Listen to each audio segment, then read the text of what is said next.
if I start telling people about hell, I might just scare them off. Where are you going to scare them off to? Hell number 2? Or are you just going to sit there and let them burn?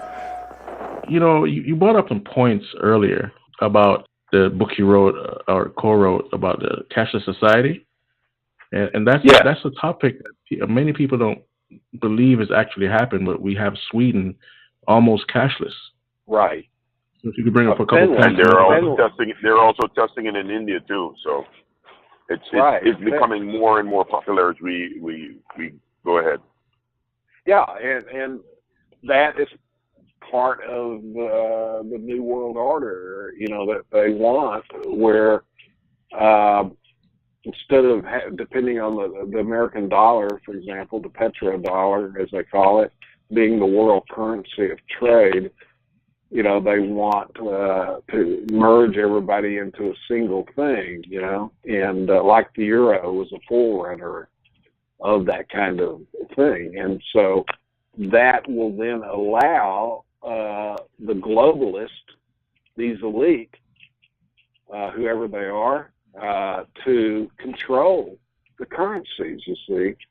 And we had a lecture, I have an organization called the Preacher of Research Center, and we just had our 25th annual conference. And a few years ago, we had a guy who was an international banker from Canada who's retired, about how even Switzerland is part of this international thing. Switzerland historically has had gold backing their currency.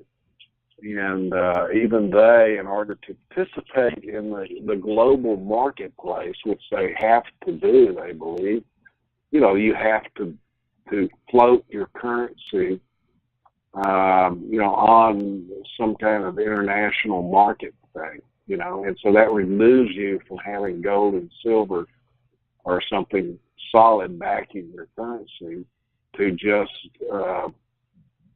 going up and down in relation to other currencies. You see, now China doesn't do that, and there's a whole move to try to get them to do that and everything because they don't have an honest currency, and that's very upsetting to people like Donald Trump and other things like that, because if and it's backed by gold. I think they have a lot of gold backing that. They do. They bought a lot of gold. Who else bought a lot? Russia has bought a lot of gold as well. But the point is everybody now is part of this international thing that could one day, very easily, almost overnight, do away with cash, and you would have a cashless society. In fact, one of the African countries is on the verge of being cashless.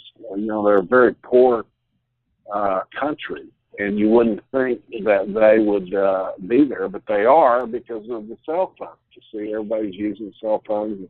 They're creating all this stuff. It's just, in thin air. And when you have that kind of exchange, then certain people, the central bank, so to speak, or bankers, can control all of that, and it can shut people out. Now, when you read the Book of Revelation, it talks about Babylon. By the way, I believe Babylon means Babylon.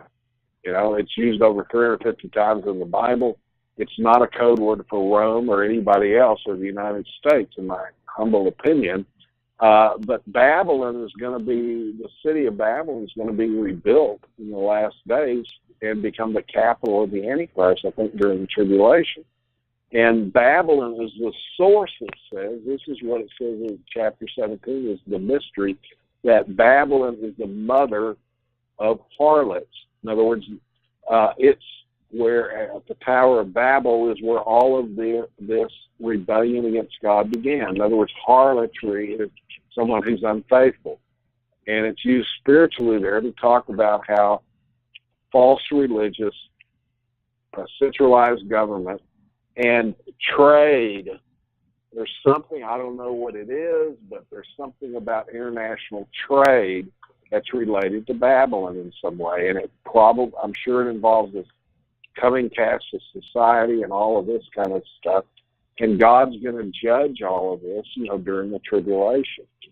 And so there's something about international trade that is a vehicle for conveying global governments. You see what I'm saying? And I don't think trade is pictured in the Bible as being wrong, but it's this it's some form of internationalism that's involved, with trade that brings man into some global thing. Forget the government for a moment. Through trade, everybody becomes, moving toward internationalism just through trade. You see what I'm saying? Yeah. And apparently some kind of vehicle there in the Bible that's talked about as coming to a peak during the tribulation. In fact, it talks about the sins of Babylon have risen so high they've reached heaven. And God's finally going to judge them during this time and things like this. So I don't know what all's involved in all of that, but there's something there, and it's tied in, I think, to some cashless society and all of this kind of where the elites control. And that is the political issue of our day. Are we going to have even America, which was designed based on Christian principles it's the first nation in the history of the world that was created from ideas, an idea, not just simply representing a people group, if you know what I'm saying. And as a result, it was the idea of trying to mimic the Mosaic Law, where God had a contract with a covenant with his people. And so that enables our Constitution, for example, not that it was handed down from heaven, it wasn't. It's not a covenant with God, but it's the idea that no one is above the law. Everybody is under the law and has an equal standing in the law, even though a person may hold an important position, like a general in the military. Everybody is equal before God. And that's what our nation was founded on. And it's being destroyed by the idea of getting elite people back in control of things again. See, and that's what the battle in this country has been about. And those elites want to have all these international corporations, international trade. I'm not saying international corporations is necessarily bad, but it fosters the idea of no loyalty to a particular people group or nation, you see. And so that's bringing in this idea of internationalism, and it's going to solve all of our problems rather than depending on God and things like we had when our nation was first founded by, we had 167 years of colonialism where the people, you had to be a Christian even to run for government. You had to believe in the Trinity even. People that made the movie The Shack wouldn't qualify, to run for government back in those days. Yeah. and things, and that's what it meant, that the federalism, federal government was not going to require religious tests. And it wasn't going to impose any particular religion on the nation at the national level. And that even allowed for states to continue. For example, Virginia was Anglican, and it continued until the 1800s. They finally did away with that at the state level, you see. But now we're being told that, we don't have any kind of Christian formation in our country and all of this, and they're wiping it out. In fact, I think what you see is wherever you had strong Christianity in a nation, the reaction is even stronger than those that didn't have it. You see what I'm saying?